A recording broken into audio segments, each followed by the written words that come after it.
Last week, our story was about baby Jesus being born in a stable with the animals around him, and how the shepherds were out in the field and the angel came and told them about Jesus' birth. Lots of angels were there and sang a beautiful song, and when they were finished, they went back up in the sky and looked like a bright, shining star. Now, in a country far away were some wise men, and they looked up in the sky and saw that star. They had been studying the prophecies that talked about Jesus someday being born, and they looked at that star and thought, I think this must be a sign that Jesus has been born. Let's follow the star and see if we can find him. So they took some beautiful gifts and they got things ready to go. They loaded their camels and started on their way. Now, they were following a star, and we don't see stars during the daytime, so they had to travel at night and rest during the daytime.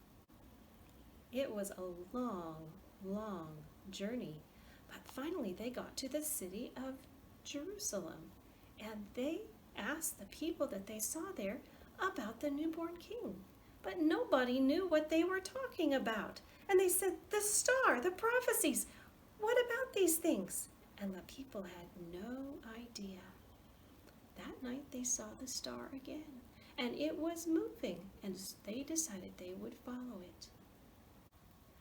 Finally, the star stopped above a little place in Bethlehem.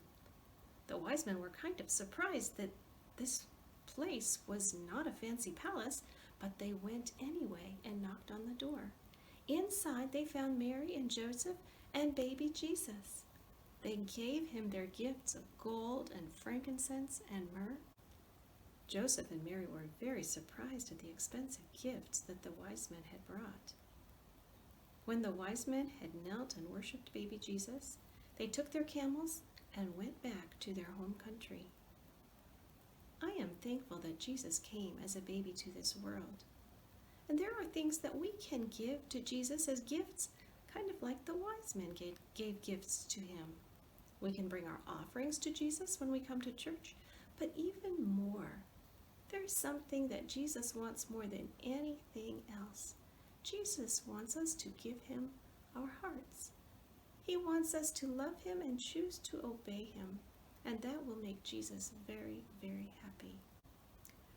Our memory verse comes from Matthew chapter 2, verse 11. It says, they presented gifts to him.